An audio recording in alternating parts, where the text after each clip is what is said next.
Welcome to the Association post-game. Shout out to all the viewers who are just watching that WNBA game on NBA TV, where the Chicago Sky just beat the Portland Fire. We are now transitioning over to the NBA playoffs. We're in the second round now. OKC beat the Lakers 131-108, and now they take a commanding 3-0 series lead. Zach, we were watching this in the green room. What did you see so far from the Oklahoma City Thunder? Man, they have been dominating this series. It's funny, we've talked all week, together on these shows about, the Lakers actually playing a pretty good game, and then this stretch of basketball happens from the Thunder, and it just puts it out of reach, and that's what happened. I mean, they had a great third quarter to take the double-digit lead, and then the fourth quarter they dropped 41 points. A.J. Mitchell had 18 of his points in the second half. They just hit offense in another gear. There was nothing really the Lakers could do to stop it. They were just so aggressive, so athletic, so much faster to the ball and faster to the basket, and ultimately, it was the turnovers that killed the Lakers. 17 turnovers, I think, in this game for 30 points. Mo and I were marveling at the fact that they already had 28 points off of turnovers after three quarters. It was just a dominant second half by the Thunder. Mo, like Zach said, we have been talking a lot about how great the Lakers have been playing until the third quarter, and it seems like this dam just opens and then OKC just piles on and they end up winning by a ton of points. What happens? What specifically happens? Because we've seen this in 3 games now. Well, I think mainly they go to halftime and then, Mark Daigneault just looks at the guys going like, okay, the game begins now.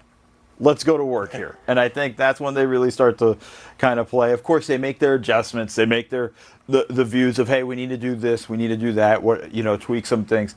But really, at the end of the day, in this series and the way it's gone, it's only just been a matter of time.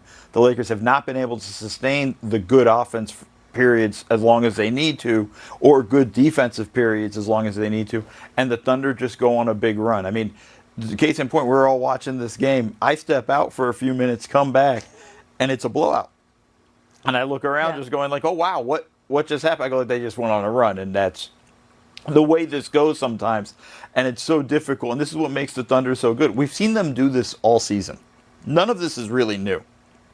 This is how they've treated teams all season long. And I think that's just the treatment the Lakers are getting right now in the second round. Mo, I know we're going to talk about OKC a lot during the show, so let's shine some light on some of the Lakers players that showed up tonight. Rui Hachimura, I know he was one of your points of emphasis during our earlier stream in the day. He had 21 points and 5 rebounds, 4 assists. Let's talk about him for a moment. I mean, it really feels like he can't miss a shot at this point. The way he's playing, he shot 5 of 8 from 3.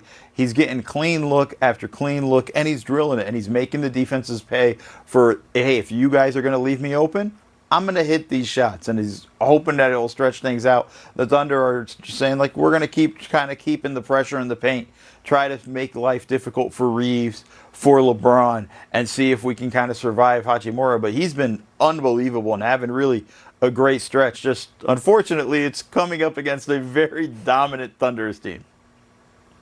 And speaking of LeBron James, 19.6 rebounds, 8 assists, and he played 37 minutes.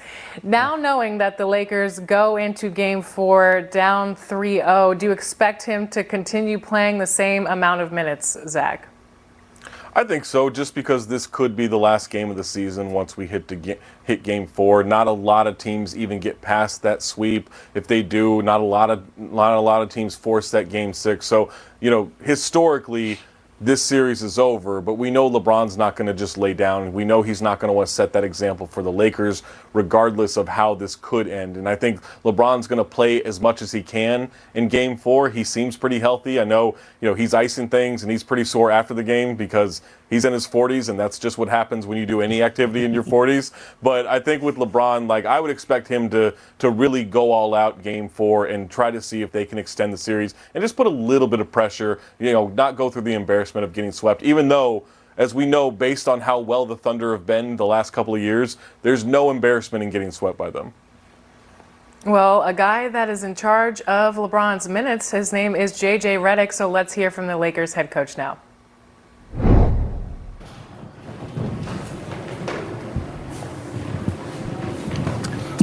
JJ, you've talked about OKC in the kind of the second halves as in the last couple of games, or where do you see that trend in how they're able to eventually pull away? Yeah, again, it's a strength of their team.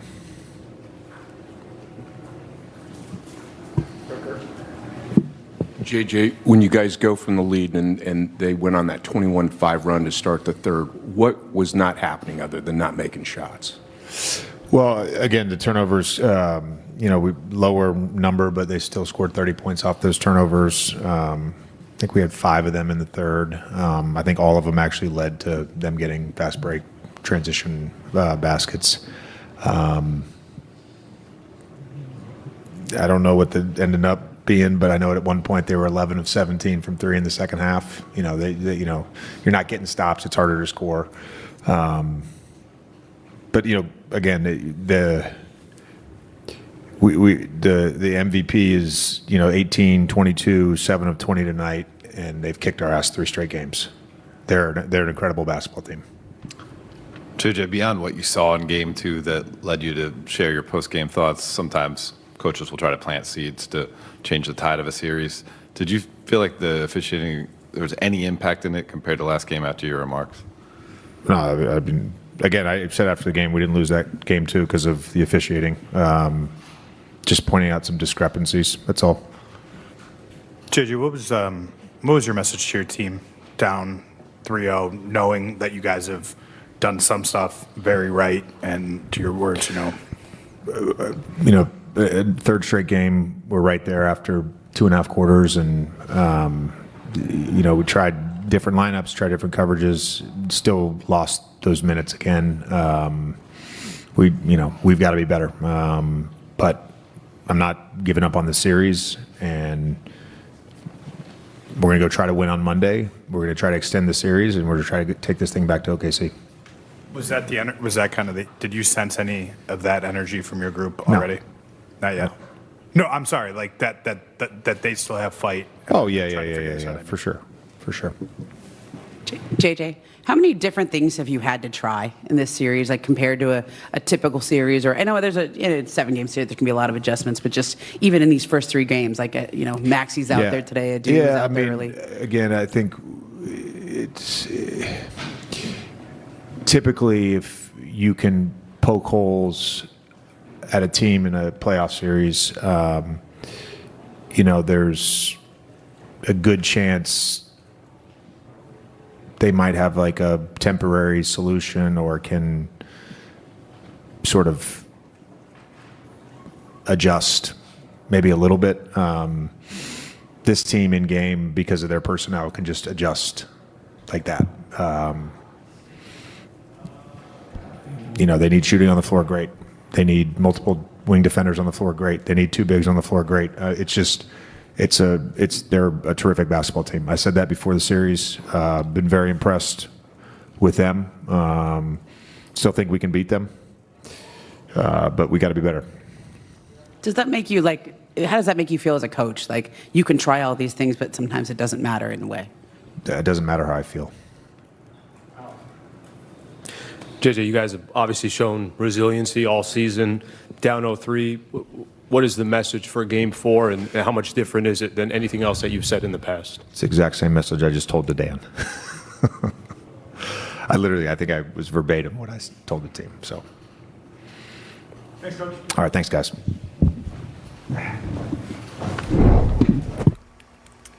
JJ talked about Shai Gilgeous-Alexander, and he had 23 points. We've all discussed Shai, and he hasn't really gone off this series, Zach. So what have you seen from the Lakers defense on the MVP?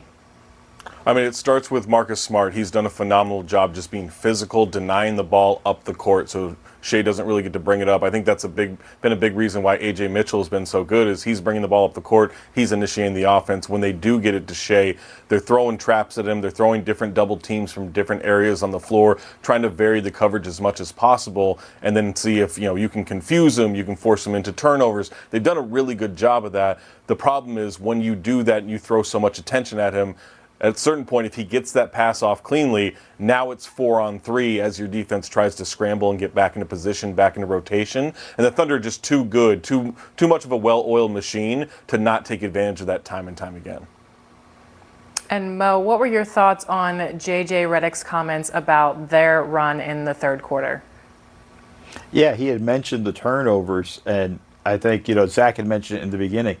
I didn't even realize myself. 6 turnovers, 14 points conceded. So the Thunder, of their 30 points, 14 of them just in the third quarter. That's a brutal stat if you're the Lakers. When you're trying to deal with a team as good and deep and strong as this Thunder team, you have to value the ball every possession. And on just those 6 turnovers, it cost them the game. I mean, I think that really opened everything up for them. They finished the scoring just in that quarter 33-20. I mean, you're not getting enough shots up in that opportunity with those turnover numbers. We're going to take a